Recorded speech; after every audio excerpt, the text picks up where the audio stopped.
Hello, I'm Louisa Pilbeam. This is Counting the Cost on Al Jazeera, your weekly look at the world of business and economics. This week, from riches to ruin, Syria's Deir Az Zor holds the country's richest oil fields, but the eastern province has been devastated by years of civil war. So can its oil wealth still fund Syria's recovery?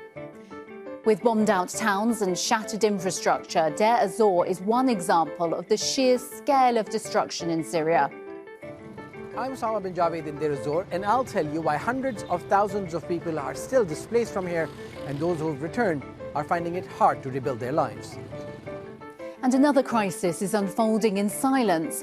Oil spills across Deir Az Zor are poisoning farmland, rivers and the air people breathe. We explore the environmental costs of the war in a special episode on Deir Az Zor. After nearly 14 years of civil war, Syria's economy is in tatters. Its infrastructure is in ruins. The new leadership faces the daunting challenge of rebuilding the nation.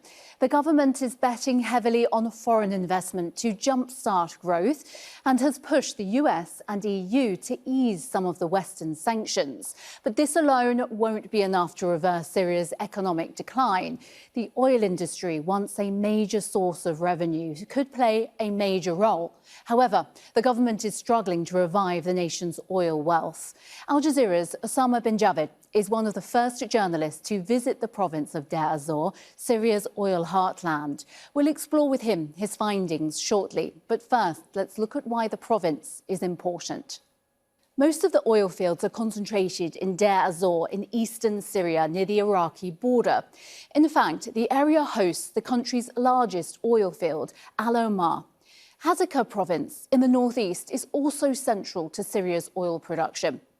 Most of the oil fields in the east are controlled by the Kurdish-led Syrian Democratic Forces, or SDF, with more than 85% of the nation's oil output. Before the war, Syria's oil production averaged over 400,000 barrels per day. That was before the civil war devastated the country's economy and its infrastructure. Now there's a notable shift. President Ahmed al-Sharaa signed an agreement with the SDF in March to integrate oil-rich areas into the Syrian state. We are joined now by Al Jazeera's Osama bin Javed. So, Osama, you had rare access to the Deir Az Zor region in Syria, where you witnessed the destruction, homes in ruins, its infrastructure in ruins, hospitals and schools, for example, and, of course, the precious oil industry shattered. Just how bad were things there, and what were your impressions?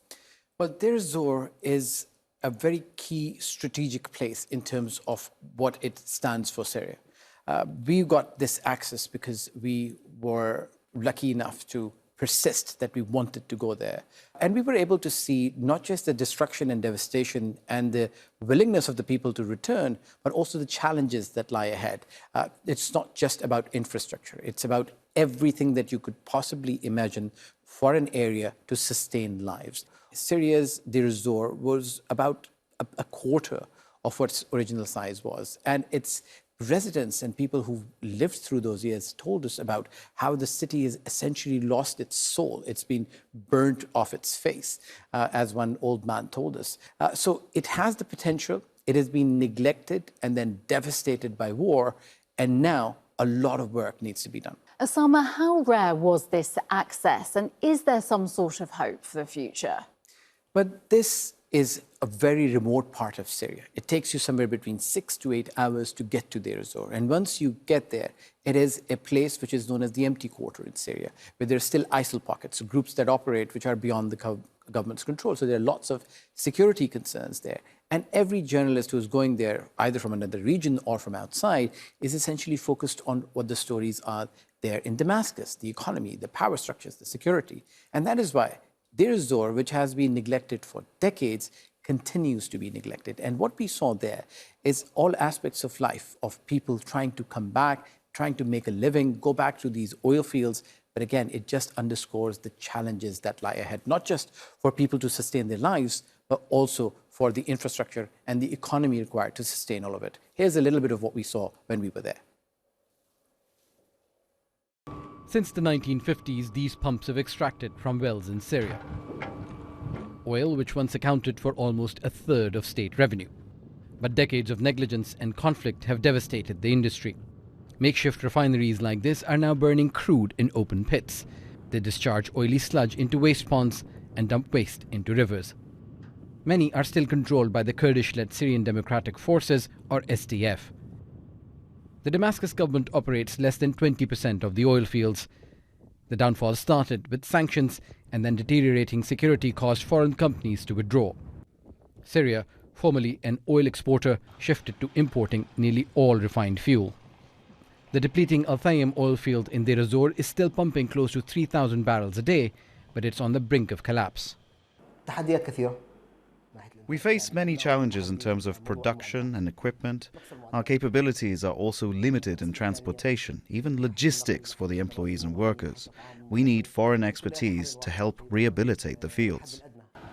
Some of the worst infrastructure damage came during the years under ISIL control, as the US-led coalition, Syrian and Russian forces all attacked the oil fields.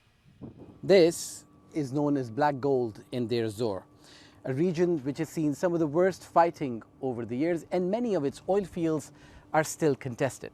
So the natural resource, which has all the potential to change Syria's fortunes, is either being fought over or is defunct.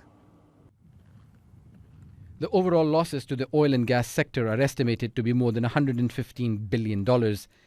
And now, as sanctions are being lifted, future investment hinges on resolving control disputes, figuring out pre-war contracts, rehabilitating facilities, and establishing legal frameworks for production and export. But even if all that is achieved, economists don't predict any windfalls soon. We might never see those days again. The improvement in oil output, I think, is going to be easy initially for many of the fields that already are operational, which brings me to the last point, the integration between refineries, which are in a region completely different from where the oil is. The pipeline connecting them needs to be fixed and made functional again. It's clear that to bring back Syria from an importer to an oil exporting country will need tremendous work and investment. Mohammed Ahmad is an economist at Karam Shah Advisory Limited, a consultancy firm on Syria's political economy and oil sector, and he joins us now from Beirut. Mohammed, thank you for being with us. How does Syria turn this oil into big money again? Turning the oil and gas sector and the output from it into big money again is a matter of vision. The country, the government needs to attract investment again. The international expertise is very vital for the economic sector.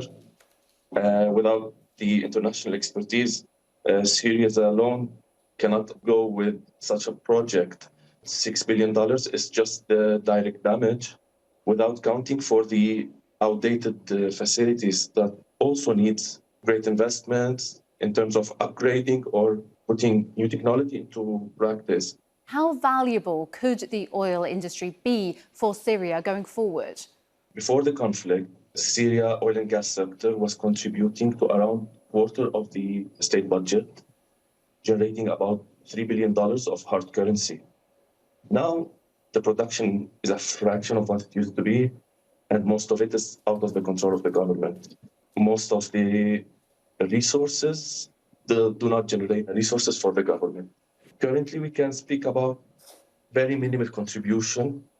We estimated at Karam Shah Advisory recently that if central government in Damascus were to regain control over oil its fields at the moment, it can generate a revenue about $1.1 billion. This would be half of the revenues generated during the 2024, without counting for the borrowing. We saw in our correspondence report the level of destruction. Is Syria's infrastructure too damaged to rebuild? Can they do it? Actually, we had the chance to also contribute to Osama's report at our advisory. The damages is very severe, and the direct damage is estimated at about $6 billion. It's not beyond repairing, but as I told you, it needs international cooperation, either from partnerships with companies or support from allies, because Syria alone either doesn't have the financial ability to cover or to finance that project, or either they don't have the specialized expertise needed to revitalize or rehabilitate the sector again. Mohammed Ahmad, we appreciate your analysis. Thank you. Thank you. Eastern Syria remains divided between the government in Damascus and US-backed Kurdish fighters. Since the fall of the Assad government, many people have returned to an entire province in ruins. Healthcare, roads, bridges, schools, everything needs to be rebuilt in Deir Az Zor. And with many other priorities in Damascus, the administration has yet to address most of the issues in a complicated region. A warning, some viewers may find the images in this report disturbing. Another casualty of unexploded munitions, an everyday reality for hundreds of thousands of people in Deir Az Zor. This man lost his arm and most of his face when he picked up something in a field. Another ambulance arrived at one of the few functional hospitals in eastern Syria. It waited for more than an hour, but there were no stretchers available to take the patient. The family finally gave up and left. For years, the East has been ravaged by war and neglected by its rulers. There's just one doctor for 7,000 people in Deir Az Zor province, and that includes the public and private sector. And the millions of dollars required to provide basic health facilities just do not exist. The health sector faces immense shortages: infrastructure, human capital, equipment and supplies. There were only 2 barely functioning facilities. Before the revolution, it was 10 hospitals. Plans are already set, but the lack of resources is the main obstacle, which is why we're asking NGOs and international partners to help us. Everything is scarred. There isn't a proper water or sanitation system. Electricity is intermittent, and in the countryside, there is no security. But despite all that, life is slowly returning to the oil-rich province. For many displaced people here, rebuilding their lives is not optional. We were displaced from our homes several times. The situation is miserable for everyone. We did not have water linked to our area until recently. We only had internet a week ago. We suffer from rampant rats, dogs and other animals. At night, there are no streetlights and mosquitoes and flies come in scores. I think 80 to 90% of people are suffering from unemployment. Deir Az Zor's famous bridge is mostly under the Euphrates after the Assad regime destroyed it. And more than physical bridges are needed to connect the people on either side of the river. The government in Damascus has yet to show that it's really serious about solving long-standing issues of eastern Syria. This city has seen fighting forces from the Free Syrian Army to ISIL, from Assad-backed groups to Hezbollah, from Iranian militias to Iraqi militias, from Turkey-backed forces to Kurdish fighters who are still in charge of some areas. And that's why 3/4 of Deir Az Zor is now rubble. Especially with those who can afford a new start. This is being rebuilt for the Al-Jabers, who were also displaced and came to ruins instead of their family home. As you can see, the regime destroyed everything. We need to rebuild from scratch. Plumbing is out of service, electricity is scarce, streets are in really bad shape, and water is not supplied to all streets. Of course, we will come back. We want to rebuild and work and live. If we do not come back and rebuild, who will? An estimated 70 to 80% of this vast province needs to be rebuilt, a task which requires resources and compromises, but most of all patience from the people of Deir Az Zor, many of whom still feel neglected and disconnected. Abdulaziz Halaj is a co-founder and partner at Lugarit, a think tank specialising in Middle East affairs. He is also a consultant on local governance and development in Syria, and he joins us now from Athens. Good to have you on the programme. Hospitals, schools, roads, almost everything then needs rebuilding in parts of Syria, especially in the east. So how does the government go about tackling this reconstruction dilemma? Thank you very much, and thanks for having me here. As you have mentioned, the situation is grave. Deir Az Zor is a particularly grave situation, but it is not an unfamiliar sight across Syria. Demands are dire across the country, and the needs are staggering everywhere in the country. So the government has been focusing on one main funding resource, which is attracting foreign investments. And naturally, foreign investments are not going to be interested in the housing of the poor. They're not going to be interested in sectors that don't bring immediate revenues and rents to the investors. So a good deal of the actual needs remain so far underdeveloped. There's a sort of laissez-faire attitude towards people rebuilding on their own, which is the way it's going to happen in most areas as government resources are very limited. But that doesn't mean that the state doesn't have a role in terms of regulating to ensure that the construction is done to minimum levels of standards with some minimum level of services provided. Let's focus in for a moment on Deir Az Zor, where our correspondent has been. There were people returning to their homes there where they don't have plumbing, they don't have water supply, sanitation, no reliable internet, rats, pests, all kinds of severe problems. Can these public services be rectified, and what kind of time frame are we looking at here? In principle, this requires shifting attention from government funding sources to public-private partnerships, which is what the government is thinking about. But it doesn't have to be big investments. It can be, as it has been done in many other places, focusing on partnerships with local community leaders and local government to actually find these answers. If we're going to think about bringing in big investments, they're not going to come to Deir Az Zor at first. So what we need is really focusing on realistic targets done and managed by local government through the agency of local communities.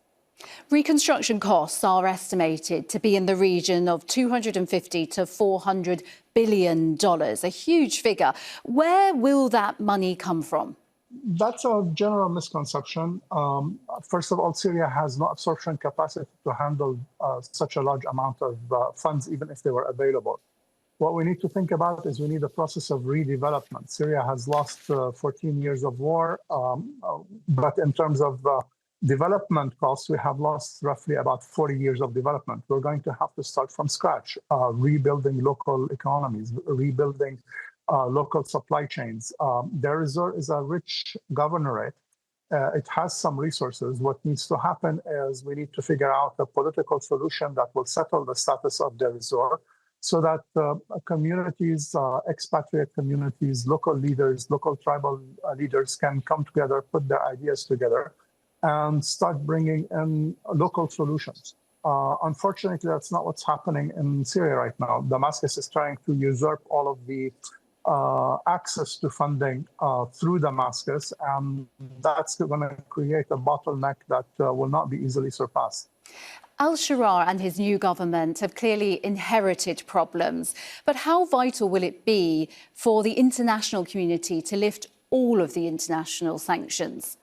International sanctions are one thing. The over-compliance with international sanctions is the real problem now. Most of the big sanctions have been removed, but banks, private sector companies are still reluctant to move in because they're still not sure that the political situation is stable. They're still not sure that funding instruments are going to go into the right hands. So our big problem right now is rebuilding trust so that non-governmental and private sector entities can start dealing with Syria. While removing the official sanctions was an important first step, I think there's a lot of work that still needs to happen to assure investors, to assure banking systems, to assure NGOs that they can work safely in Deir Az Zor. And remember, Deir Az Zor is a divided governorate so far. And unless we start finding a common ground between Damascus and the authorities in the northeast on the status of Deir Az Zor, we're going to have a divided governorate where supply chains from both sides are not fully integrated. OK, Abdul Aziz Halaj, we really appreciate your time and your expertise. Thank you. Thank you.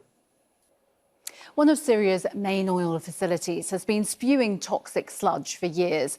Al Jazeera has uncovered that the water mixed with oil has spread 10 kilometres. The untreated water is a growing threat to people. Syria's oil-rich Deir Az Zor province has seen some of the worst fighting, and because of the remnants of ISIL, access remains difficult. Let's find out more in this report. This shimmering surface is one of the gravest environmental consequences of the Syrian conflict. It's oily sludge built up underground over millions of years and now spilling out into the desert. An ongoing environmental disaster at Al Taim oil field in Deir Az Zor province. This is water mixed with crude oil. Before the war, it was injected into a specified well according to protocol. For years, it's poured directly into the open here and seeps into the groundwater 24 hours a day. It poses a health and ecological hazard and is highly carcinogenic. Today, it's in the open, affecting farmland, and if any bird drinks it, it immediately dies. Al Taim was an important part of ISIL's oil revenues until early 2017. It is a strategic site and faced heavy military operations over the last decade. The damage is causing widespread contamination, destroying grazing land. And the toxic mix is a long-term risk to groundwater sources. It's called produced water and is a byproduct of the oil and gas extraction process. It comes out of the wellhead as a mixture and then is separated from the oil and gas on site. Next, the produced water has to be disposed of safely. But that disposal has not been happening in this field, so the toxic water has been flowing freely. Oil field pollution is a major issue impacting the people of the region. The lagoon of disposed water is radioactive and carcinogenic. Unfortunately, it is left out in the open and extends almost 10 kilometers at this point, seeping into farmlands. To verify that, we sent a drone nearly a kilometer in the air. There was some turbulence, but you can see the wastewater spreading across an area which could be more than 10 kilometers long, and it's still growing. Satellite imagery shows the oil leak is clearly visible from space, and in the last decade, it's grown from a puddle to a lagoon. Between 2012 and 2017, all the staff had left this place, and during a majority of that time, ISIL fighters were in charge. And according to people here, coalition strikes targeted them, and that's what caused the bulk of the damage. But it wasn't just the US-led coalition. Russian forces also targeted ISIL-held oil facilities, including Al Taim. And there were pitched battles by Assad forces and Iran-backed Fatemiyun brigades in Deir Az Zor as well. As a result, the widespread damage to an already decaying site has made it a perpetual environmental disaster. With the new government in Damascus, priorities are still being figured out, and environmental issues appear to be low on that list. The solution for this is to dig wells so that this poisonous water can be injected into them. We've received many promises, but nothing actually happened. Al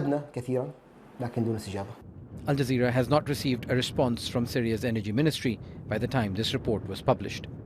Just 15 kilometers from Al Taim is the Euphrates River, a lifeline for millions of people in Turkey, Iraq and Syria. Although the spill hasn't reached it yet, that could change with a single flash flood. And this is just one of dozens of oil disasters reported across Deir Az Zor province. Despite an end to Syria's war, every day this expanding trail adds to the tragedy for hundreds of thousands of people. So far, no chemical analysis is available to determine the contents and exact health hazards associated with this river of death. Wim Swijnenberg is a humanitarian disarmament project leader for the Dutch peace organisation PAX. He joins us from Utrecht in the Netherlands now. Thank you so much for being here with us. Wim, our correspondent, has filmed at one of Syria's main oil facilities, Al Taim oil field. Now, that has been spewing toxic sludge for years. How frequent are these oil spills and what's been the impact of war? Yeah, thank you. And thank you for inviting me to speak on this topic. So what we've seen now that there is like significant pollution, arising from like years of neglect. There was a lot of spills from bombing the refineries and fighting in the early stages of the war. And as a result, like lack of maintenance continued to lead to broken pipelines. There have been attacks recently also by Turkey on some of the refineries in the northeast. That's trickling down into the various rivers. And there's also smuggling operations that's leading to spills in the Euphrates rivers and the smaller makeshift refineries that are run by civilians and by small companies that are continue to spill water into the soil and into local rivers. Now, one of the solutions for this is to dig wells so that the poisonous water can be injected into them. But how costly is that, and why hasn't the government done this so far? Well, already Syria is struggling with water issues. So using water and pumping it into the ground is only postponing the problem and is pushing it away from what currently is the really worrisome situation. It will also continue to further degrade and create risk for groundwater quality. At the same time, that water is also needed in other areas. And it further risks to lead to environmental degradation that can be affecting local communities and livelihoods. So I think that's not currently it's not a solution, and Syria is looking at other sustainable solutions and need investments for repairs and reconstruction. Also looking at sustainable energy production as well in the long term. But is all of this, is it a priority for the government, and should it be? It's at the moment, we hope it will become part of the discussions that the Syrian government is going to have with international donors. The current minister for disasters and environment was previously the head of the White Helmets, who were dealing a lot with oil spills and oil issues in the northwest of Syria. And also considering the current issues around climate change is being felt throughout Syria, and environmental degradation is worsening because of climate change. So we would hope and we expect that the Syrian government would also include environmental considerations, recovery of its energy infrastructure, and also sustainable energy into discussions over getting funding for reconstructions in the really short term, because so many Syrians are depending on access to clean water, clean air, access to land for recovery and for returning to their homes and rebuilding their livelihoods. And you can't do that if you're living in a toxic, polluted environment where continuous flaring oil spills are a threat to your health and to your health of the future generations. Absolutely. We will watch this closely. Wim Swijnenberg, thank you very much for your time. Thank you. And that is our show for this week. Do get in touch with us on X. I'm at Louisa Pilbeam TV. And you can also find out more about Osama bin Javid's report at Osama bin Javid. And use the hashtag AJCTC when you do that. Or drop us an email. countingthecost@aljazeera.net is our address. But there's more for you online at aljazeera.com/CTC. That will take you straight to our page, which has individual reports, links, and entire episodes for you to catch up on. That is it for this edition of Counting the Cost. I'm Louisa Pilbeam from the whole team.